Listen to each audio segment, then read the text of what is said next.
أسعد النبيين وأشرف المرسلين نبينا محمد وعلى آله وصحبه أجمعين ومن دعا بدعوته واستنى بسنته إلى يوم الدين. السلام عليكم ورحمة الله.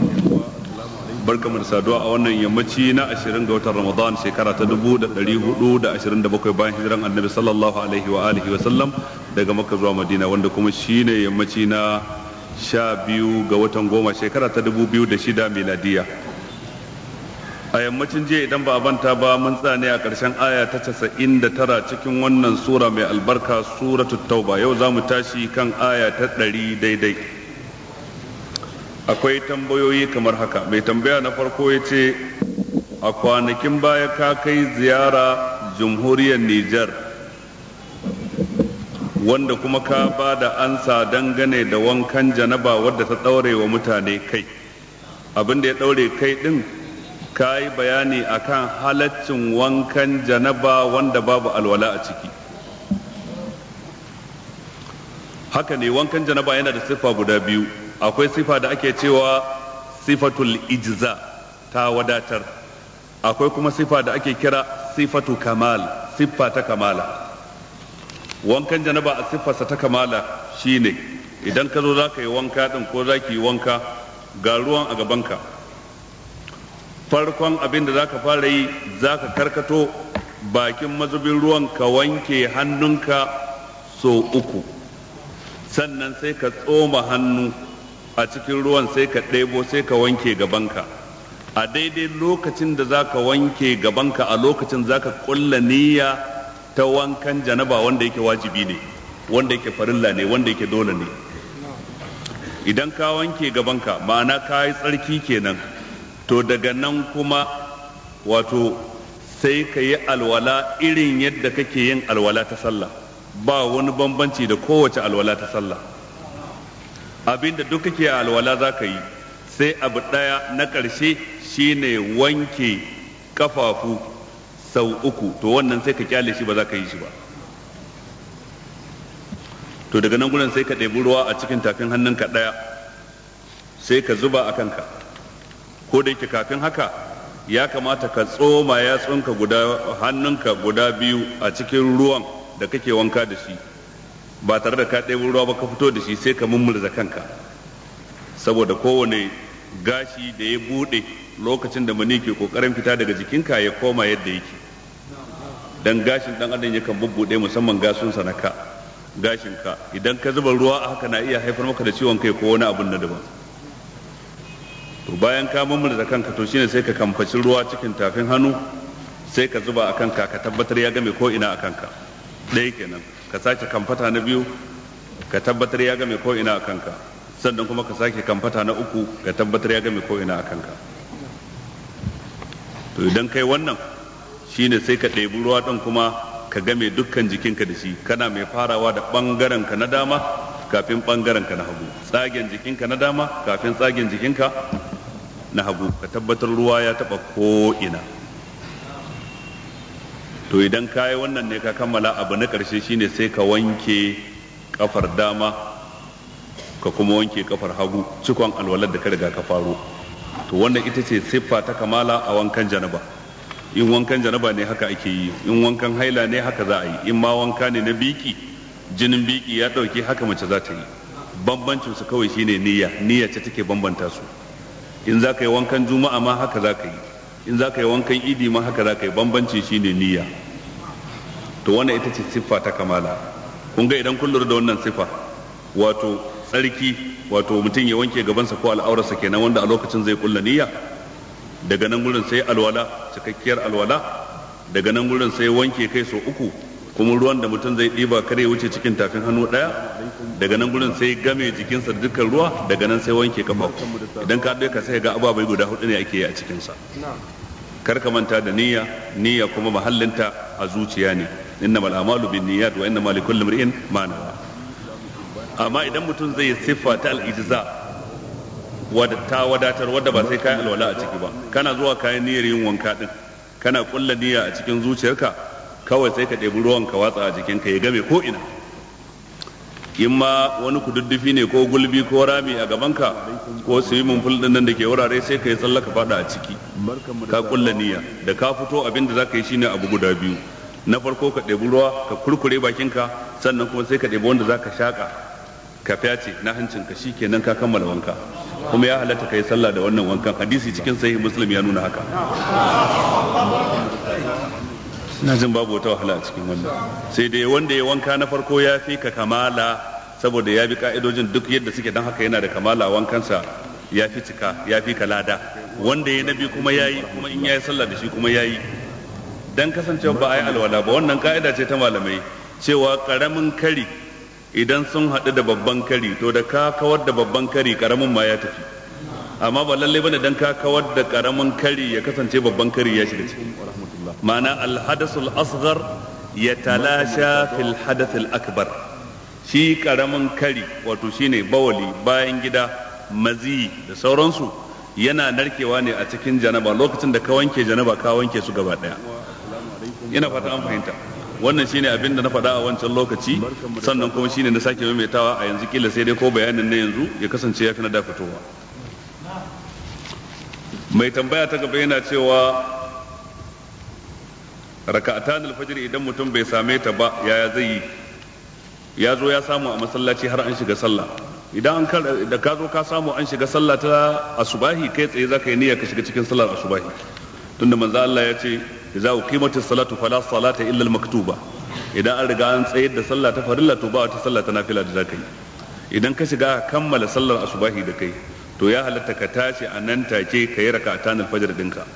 Manzo Allah ya ga wani mutum bayan an kammala sallar asubahi a masallacinsa, ya tashi ya yi sallar nafila raka'a biyu, sai ya tambaye shi me kai, sai shi raka'atan al-fajr ce ta kuɓuce mun, ban yi ba, na zo an fara sallah, yanzu da aka kammala shi ne sai na yi ta. Sai manzo Allah ya tabbatar da shi, bai ce yayi kuskure ba. Don haka hadisin da ke nuna karhancin yin sallah ta nafila bayan sallar asubahi har sai gari ya waye bai shafi wannan ba, wanda raka'atan al-fajr ta kubuce masa. Wancan hadisi ne am, wannan kuma khas, la ta'aruda bainal am wal khas. Mai tambaya ta gaba yace shin ya halatta mutum ya sayo mashin naira 60,000 sai ya baka ka rinka yin acaba da shi da yarjejeniyar cewa kullum zaka bashi 500 har tsawon wata 7, in aka yi wata 7 mashin din ya zama naka? Bai halatta ba. Wannan riba ce, riba ce. Don menene dalilin? Kun gina abu akan abin da yake babu tabbas, cewa ga mashin din kullum ka kawo 500, in aka yi wata 7 ya zama naka. Yau ina da lafiya, gobe ba da lafiya. Ranan da na yi aiki zan iya samun 500, zan iya samun ma sama da 500. Wata rana kuma a iya waye gari gashi na yi aikin kuma ban samu 500 din ba. Wata rana a iya kwana 3 ban ma yi aikin ba fita ba, kuma dole sai na nemo 500 a ko ina take na bashi. Wannan tsabagen jari hujjanci ne, mazhabi ne na capitalism wanda babu tausayi da rahama a cikinsa. Don haka haramun ne, haramun ne, haramun ne.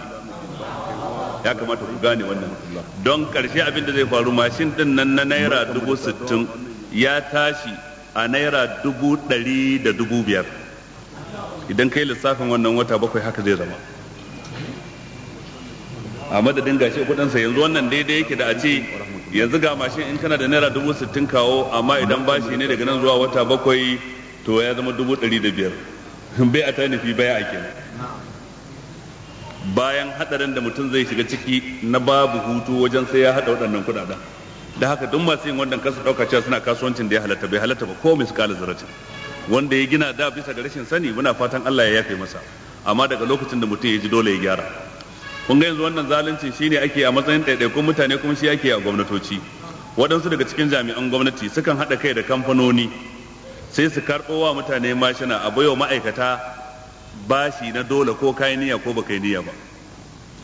Mashin din su kila ya tashi akan naira 40,000 a wajen su, amma kuma a baka kai ma'aikaci za a rika cirewa a albashinka zai tashi akan naira 100,000 ko naira 100,000 da wani abu. To daidai yake da wancan, haramun ne, haramun ne, haramun ne. Idan gwamnatoci suna so su ji tausayin al'umma, idan suka sayo shi naira 40,000 da wahalarsu da dako da aka kawo shi har ya zo ofishin karamar hukuma ko sakatariya ta jiha ko gidan gwamnati, to duk wannan a kaddara sun sa 5,000 a kai, to shikenan sai su baiwa bayan Allah cewa za ku biya 45,000 kuma za a rika cirewa a cikin albashinka ka rika biya da kadan kadan. To kaga wannan babu laifi, ina fata an fahimta. Amma abin da suke na wahalar da bayan Allah ai babu tausayi a ciki. Gwamnati ta sai abu 40,000 kuma ta sayar maka 100,000, ma'ana ta ninka ta sake dora wani abu a kai kuma a rika cirewa albashinka.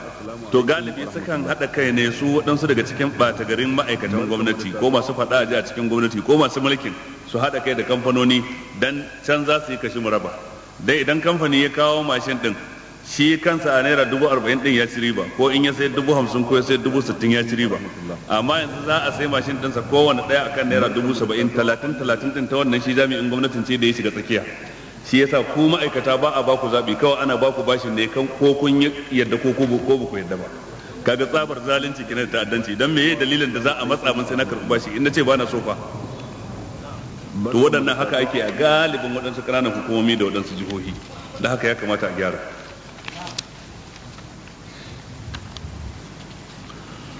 Wani ne ya haɗa magani na beraye, saboda beraye sun dame shi, sai samo wani bom da ake cewa bom ɗin bera, wanda ake sa a cikin abinci sai beraye su ci su mutu. Bisa ga tsautsayi sai ya ajiye a wani wuri, sai wani yaro ya ɗauka ya ci ya mutu. Me hukuncinsa? Hukuncinsa ya yi kisa bisa ga kure ba da niyya ba. To idan ka kashe musulmi wanda yake cikin gari na musulmi bisa ga kure ba da niyya ba, abu biyu ne a kanka. Abu na farko addiyatu, wato diya. Diyarsa kuma bisa ga zancen da shi ya fi karfi cikin zantukan malamai, wato raƙuma 100 ko abin da yake daidai da raƙuma 100 ta fuskar daraja, valo ɗinsa ya kai raƙuma 100. To raƙumi 100 miliyan nawa kenan? To waɗansu malamai kuma sukan yi kiyasan sa da azhab wal fidda. A kiyasan bana dai da aka yi, kusan diyar mutum musulmi wajen miliyan 8 sai da doriya. Idan ka kashe mutum musulmi bisa ga kure ba da niyya ba, ka sheko mota ka kaɗe shi ya mutu ba da niyya ba, baka yi niyyar kashe shi ba, to wannan miliyan 8 za ka biya diya in za a karɓi diya a wajenka. Inda a ce za a riga karɓar diya a ƙasar mu ta wannan kisa da ake yi, da direbobi sun rage ganganci, da kuma sun rinka canja taya akan kari. Amma galibi haɗurran da ake ko a cikin gari ko akan tituna, taya ce ta suɗe, sannan kuma ga overload. Direba ya ɗauki mutum 5 a baya, ya ɗauki mutum 3 a gaba, har da shi na 4, sai ya ce daga kafar ka sannan ya canza giya. Sannan kuma ga taya ta suɗe, kuma ya rinka yana ɗaukan waɗannan fasinjan ya karɓi kuɗin su kallon agogo yake yi, cewa yaushe wannan kuɗin za su zama halal, dan yayi maza ya sake ɗauko waɗansu. Da haka sai ya rika gudu sama da kima, motar ta zanto ta fita daga control ɗinsa, ta fita daga ƙarƙashin gudanarwarsa, saboda fashewar taya, saboda waɗansu ababai, sai ga mutane sun mutu. To wannan da sai a karɓi diya, in ya kashe mutum 4 a karɓi miliyan 8 har su 4. Da kuma ita diya yadda take, mutum da ya kisan ba shi kaɗai zai biya ba, shi da waɗanda ake kira al'aqila. Al'aqila bisa ga zance da ya fi ƙarfi su ne aqriba'uhu almuta'assibuna lahu, danginsa ta ɓangaren uba su ne al'aqila, kamar yayyansa da ƙanne maza duk suna cikin aƙila. Ƙannan mahaifinsa maza suna cikin aƙila, ƴaƴan ƙannan mahaifi suna ciki, yayyan mahaifinsa maza suna ciki, ƴaƴan ƙannan wan mahaifi maza duk suna ciki, kakansa namiji in yana nan duk suna ciki. Waɗannan su ne aƙila. Tare da shi za su haɗu a har haɗa kuɗin, ko da shi yana da kuɗin da zai biya, duka zai za su haɗu a har haɗa don a biya diya. To hikimar wannan shine, kaga in kun san an caje ku wannan, gobe za ku kyale tukin ganganci ba za ku kyale shi ba. Kaga wannan fa darajar rai na musulmi kenan a wajen addinin musulunci. Amma mun riga mun saba, sai mutum ya tukin ganganci ya kade mutane, sai a ce Allah ne ya kaddara, sai a kyale shi. Wannan tawakkalin kasar mu, tawakkalin mutanen mu, idan ka karbi diya sai aka kamar ka sai da dan uwanka ne, wannan kuma jahilci ne. Ita diya din dan ta tsare mutunci, ko da akwai kuskure a ciki, to amma akwai wani kuskuren da mutum ya yi wani abu, da haka dai mutum zai biya diya. Daga nan gurin kuma sai ya kafara. diya idan dangin wanda ka kashe suka ce sun yafe shi kenan ta fada kanka sai kafara ko mutum zai yantar da baiwa mummuna. Idan baya da halin yantar da baiwa mummuna to sai azumi na wata 2 a jere ba tare da ya sha ruwa ba har sai ya karasa. Wannan shine hukuncin wanda ya kisa bisa ga kure, kaman ka harba kibiya dan harbar tsuntsu sai ta je ta kashe wani a gona ya faɗi ya mutu, wannan kai kisa bisa ga kure. Kamar ka ɗauki bulala wadda ba ta kisa sai ka daki wani da ita sai kuma ya faɗi ya mutu, duk wannan kaga ba ta kisa amma ka kashe shi ba da niyya ba. Ko wani abu makamancin haka cikin siffofin da malamai suke bayarwa, akwai siffofin da an yi ittifaki, akwai kuma siffofin da akwai sabani a ciki. Tambaya ta gaba mai ita yake cewa sahabban manzon Allah sun mutu a fagen jihadi suna mushahidun. Ban taba ganin wannan kalmar ba a duniya da wannan ma'anar. Suna shuhada'u da zaka ce ba mushahiduna ba yan kallo. Shin mu yaya za mu yi mu ma mu je mu yi jihadi mu mutu mu zama shahidai? Gashi muna ganin irin abubuwan da ake wa 'yan uwanmu musulmi a Palestine, Afghanistan, Lebanon da sauran wurare. Maganar cewa sahabban annabi sun mutu gaba ɗaya sun yi shahada, wannan ba gaskiya bane. Allah ma bai shar'anta jihadi ba don ku mutu ku duka. Shi yasa ma annabi da ya je fagen Badar bai roki mutuwa ba, ya roki nasara ne. Kaga yana daga cikin ababen da idan mutum bai yi a hankali ba sai ya fada cikin kuskure bai sani ba. Shahada tana da falala ko shakka babu, kuma ana so ka sa ran ka same ta, amma ba a roƙon cewa ya jama'a ya Allah ka sa mu duka mu yi shahada. Abin nufi in muka mutu mun duka to kuma duniya ta zama ta kafirci tsantsa. Shi kuma Allah ya shar'anta addinin dan saboda yayi rinjaye akan sauran addinai. Huwa allazi arsala rasulahu bil huda wa dinil haqqi liyuzhirahu ala ad-din kullihi walau kariha al-mushrikun. Shi yasa ubangiji subhanahu wa ta'ala bai kaddara sahabbai ya zanto gaba ɗaya shahada suka yi ba. Aslan ma tsakanin waɗanda suka mutu a wajen yaƙi da waɗanda suka mutu a gida, su waɗanda suka mutu a gida ba tare da ba a fagen yaƙi ba sun ninninka waɗanda suka mutu a wajen yaƙi ninkin ba ninki. Shahidai adadin su kaɗan ne an kwatanta da waɗanda su kuma ba a shahada suka mutu ba. Ina fata an fahimta. Shi yasa ubangiji ta ke zabarwa kan ayyaki in yamsaskum qarhum faqad masal qauma qarhum mislu wa tilkal ayyamu nudawiluha bainan nas wa liya'lam Allahu alladhina amanu wa yattakhidha minkum shuhada. Dan Allah ya bayyana da mummunai na asali, shi yasa aka shar'anta jihadi, kuma domin Allah ya riki wasunku a matsayin shahidai. Min kaga ta baidiyya ce. Wa yattakhidha minkum shuhada wallahu la yuhibbu zalimin wa liyumahhis Allahu alladhina amanu wa yamhaqal kafirin. Dan ubangiji ya tace imanin mummunai a ga mummunai na gari, sannan a kaskantar da kafirai. Suwa za su kaskantar da su ko mummunai da kuke da ran? To idan kun shahada ku duka fa. Da Khalid bin Walid duk irin rumtsi da ya shiga Allah bai kaddara masa shahada ba. Shi kansa yake jin takeici yayi mutuwar gida. Yace ba wani gumurzu, ba wani rumtsi, ba wata gwagwarmaya, babu wani kwazazzabo, babu wani wuri da za a yi wa maza kofar rago dan a kar su face sai da na shiga na fita. Allah bai kaddara min in shahada ba. Wa ha ana za a mutu kama ya mutul ba'ir.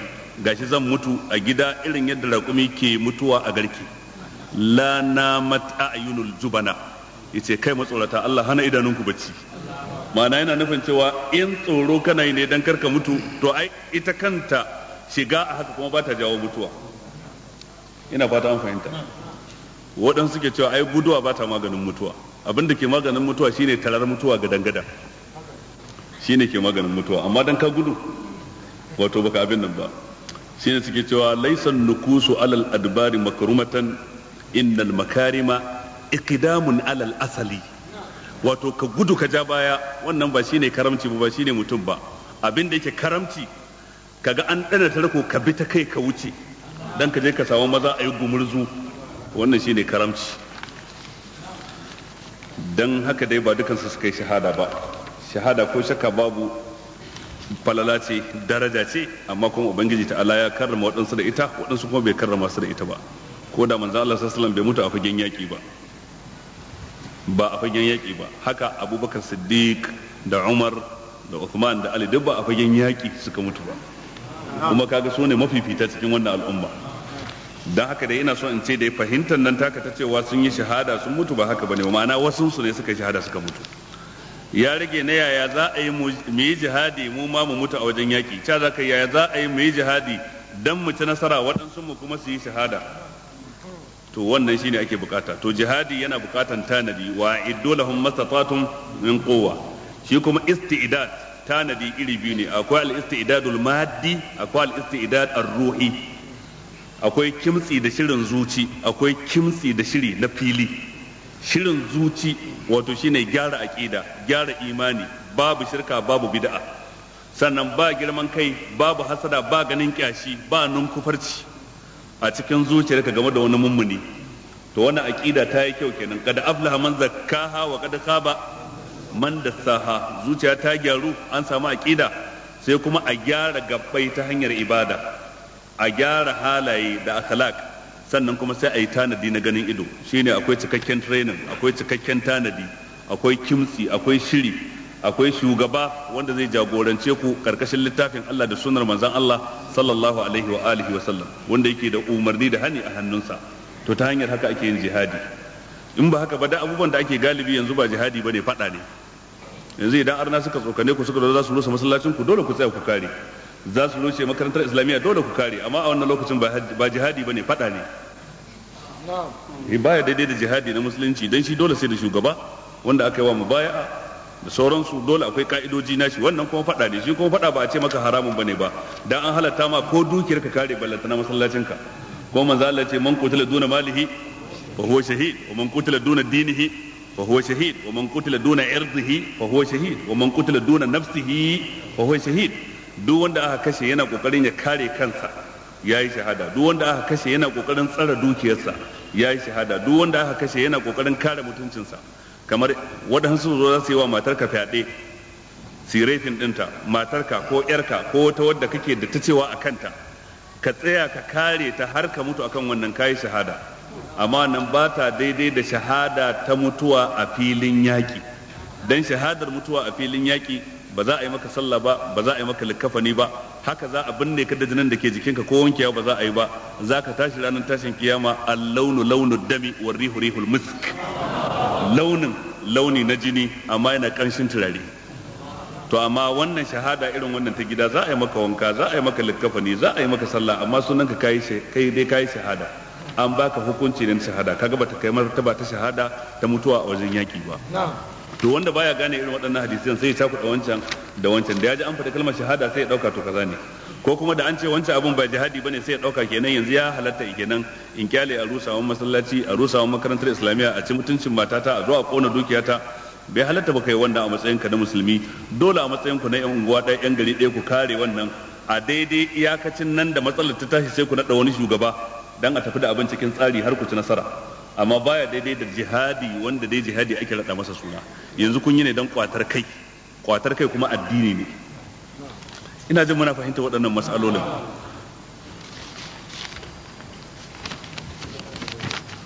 Shin annabi Shu'aibu ya yi zamani da annabi Musa har annabi Musa ya auri yarsa?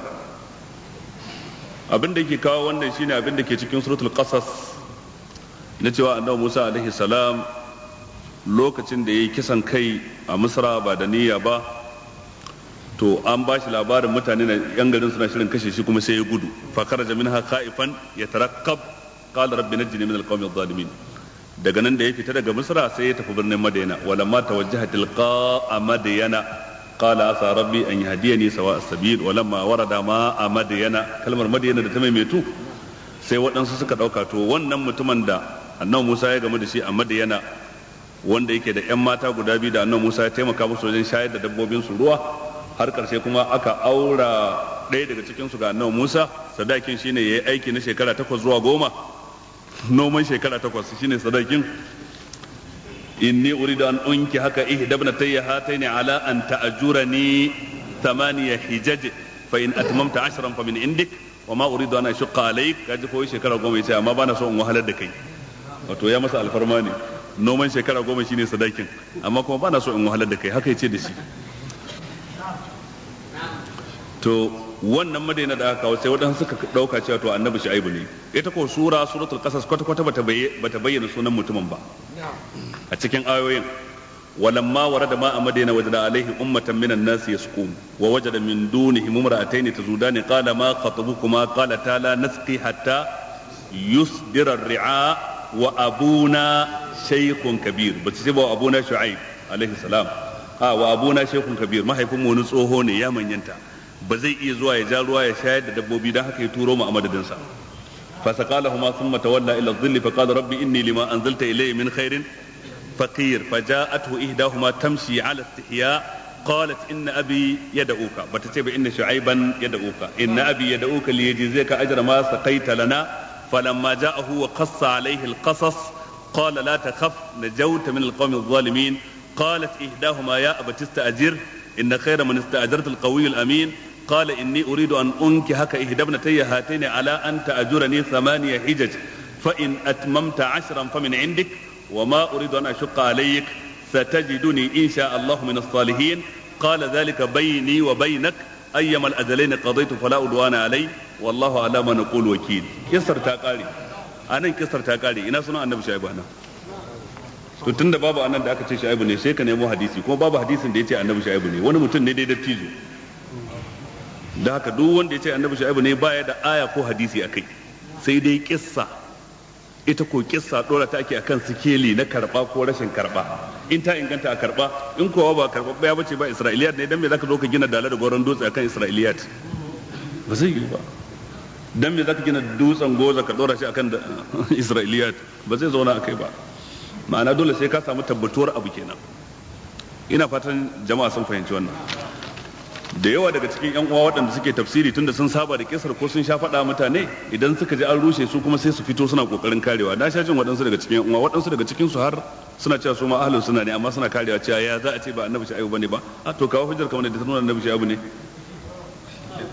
mu mun jawo ayoyin yanzu kowa ya ji su raɗan da baki da wasali ba annabi Shu'aibu bane ba kai kuma kawo ayar da ta nuna annabi Shu'aibu ne sannan idan ka duba kissoshin annabawa ga wanda yake lura da kissoshin annabawa da aka kawo a jere an kawo cikin suratul araf an kawo cikin suratul shu'ara an kawo a cikin suratu al-mu'minun qad aflaha al-mu'minun ina nufin a wannan lissafin za ga ana fara ambatan annabi nuhu sannan a ambaci annabi hudu sannan a ambaci annabi salihu sannan a ambaci annabi lut sannan a ambaci annabi shu'aib sai an kare sannan sai a kawo annabi Musa wanda ke nuna zamaninsa daban-daban dan annabi Nuhu bai zamani da annabi Hudu ba Salihu bai zamani da Hudu ba annabi Lutu bai zamani da annabi Salihu ba annabi Lutu kuma bai zamani da annabi Shu'aibu ba da haka annabi Shu'aibu kuma bai zamani da annabi Musa ba ma'ana duba cikin suratul araf misali wa laqad arsalna nuhan ila qaumihi fa qala ya qaumi ibudullaha ma lakum min ilahin ghayruhu inni akhafu alaykum azaba yawmin azim an qari wa ila adana qawm huda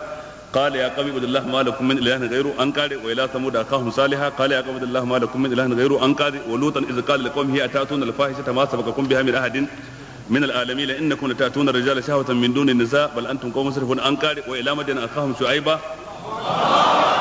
aka kare kisar annabi shu'aibu fa akhadhatuhum ar-rajfatu fa asbahu fi darihim jathimin wa tawallahum wa qala ya qaumi laqad ablagtukum risalata rabbi wa nasata lakum fa kayfa asa ala qaumin kafirin wa ma arsalna fi qaryatin min nabiyyin illa akhadna ahlaha bil ba'sa'i wad dharra da an gama wannan can da aka je gaba aka ce tilkal qur'ana qussu alayka min anba'iha sun kare ko wa laqad ja'atuhum rusuluhum bil bayyinati fama kanu liyu'minu har zuwa karshe sai aka ce summa arsalna musa sannan aka turo musa bayan shi abin ya wuce to ya zaka ce shine idan ka duba kadabul hal mu'minun ma haka akai da aka kawo da aka kare aka ce summa arsalna rusulana tatra kullama jaa ummatan rasuluha kazzabu fa atba'na ba'dahum ba'dha faj'alnahum ahadith fabudan liqaumin la yu'minun sai aka ce summa arsalna musa wa akahu haruna bayan shude wa shaibu da waye to ya kai ka gano cewa kai annabi shaibu ne wa ya faɗa maka ku yi hakuri in na kausa harshe dan bai kamata ba kawai idan baka san abu ba ka zo ka kare shi ko kuma idan wato ka faɗi kuskure kuma Allah ya sa wani ya faɗa maka daidai kuma ka ji kyashin dan me za ka karɓi wannan gyaran naka dan me duk abin da ya kawo wannan shine wato shige da ake wa alqur'ani ba inda aka rena qur'ani irin kasar mu kowa da azumi tafsiri yake da mai dala'ilu da mai ishiriniya da wanda ya karatu da wanda bai karatu ba da wanda ya haddace da wanda ya je wala daina bai haddace ba irin koran alqur'anin nan yayi izubi ya kasa kowa in dai azumi sai ya kafa majalisi na tafsiri wa kuma qur'ani zai shi qur'ani kuma kafin ka shiga cikin tafsiri yana buƙatar kana da ido a waɗansu ilmomi da dama ulumul lugha ilmomi na lugha kamar nahwu da sarf da balaga da adab alal akalli kana da ido a cikin su sannan kana da ido a sira kana da ido a kaza kana ababai da dama kana da wadataccen harshen larabci a rubuce da magance kafin ka shiga alqur'ani tunda qur'ani an saukar da shi da harshen larabci amma kawai sai mutum ya kankan ba mutumin da in bayan azumi da zaka je da littafin qatrun nada ko sharhin alfiya na al-ashmuni ko na ibn aqil kace zaka karanta a wajensa shi kansa ya san ba zai iya ba to kuma nahwu sai da shi zaka shiga tafsiri shi ko ba zai iya karantar da kai wani littafin nahwu ba inda zaka je da balaga ba zai iya karantar da kai ba kuma sai da balaga za a shiga tafsiri inda zaka je da littafin sarf ba zai iya karantar da kai ba kuma sai da wannan za a yi tafsiri inda zaka je da mustalahul hadith inda zaka je mustalahul hadith ka je da usulul fiqh ka je da menene duk ba zai iya shiga ko ba yi da ta cewa akai kuma shi tafsiri yana buƙatar dukkan waɗannan kafin ka shiga cikin sa wallahi ganganci mai tarin yawa mutane suke sun rena alqur'ani mai girma saboda babu gwamnatin da take kare shi da za ta tsawatar a saurara a ji wannan a ce kai shiru kar ka kare magana daga yau ka zama mai saurare amma ba mai surutu ba wallahi ya kamata duk waɗansu a dakatar da su su zama masu sauraro Allah rufa mu da asiri gaske ne Zulaikha ta aure Annabi Yusuf wannan ma Isra'iliyat ne babu ayata alqur'ani da ta nuna haka babu hadisi na alqur'ani da hadisi na manzon Allah da ya nuna haka ita Zulaikha ita ce wannan matar Imratul Aziz Qur'ani ya sa mata sunan Imratul Aziz sunan Zulaikha din shi ma dai kissosi ne Isra'iliya ba wai nasti ne yace sunanta Zulaikha ba wanda ake cewa Zulai a kasar Hausa Zulai wato Zulaikha shine asalin sunan to Allah sa mun gane wannan wani takalmi ne da wani bawan Allah ya kawo an rubuta al'ajib a jiki ya ce yana son ya sani sunan Allah ne ko ba sunan Allah ba na ce ba sunan Allah ba ne ba lafazin al'ajib domin ajib a larabci ana nufin abin mamaki kaga sunan kamfanin ne al'ajib amma sai suka rubuta da arabiya suka rubuta da boko to kila wani ya dauka cewa sunan Allah ne ba sunan Allah ba ne dan haka dan ka taka wannan ba komai ba sunan Allah ba ne ba dan kar wani a je a ga mai irin wannan takalmin kafin ya farga kila ya ci duka a wuri da ya a tantance din yana da kyau Allah saka masa da alheri wanda ya kawo dan fadakarwa yau idan Allah ya kai mu wannan dare ne yau zamu fara qiyamul layl da daddare insha Allah karfe 1 na dare karfe 1 kamar yadda aka saba kowace shekara a nan masallacin Alhaji Muhammad Indimi zamu fara wato sallan tahajjud da izinin ubangiji ni zan yi limanci insha Allah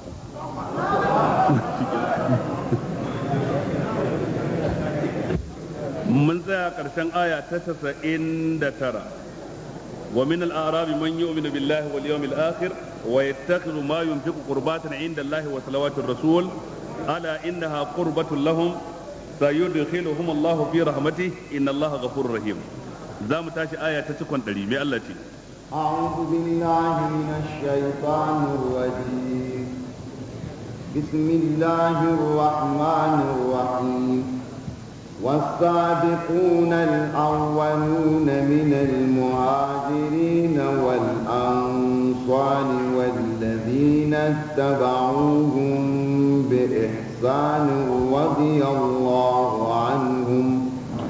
رضي الله عنهم ورضوا عنه وأعد لهم جنات تجري تحتها الأنهار خالدين فيها أبدا ذلك الفوز العظيم وبنجي والسابقون الأولون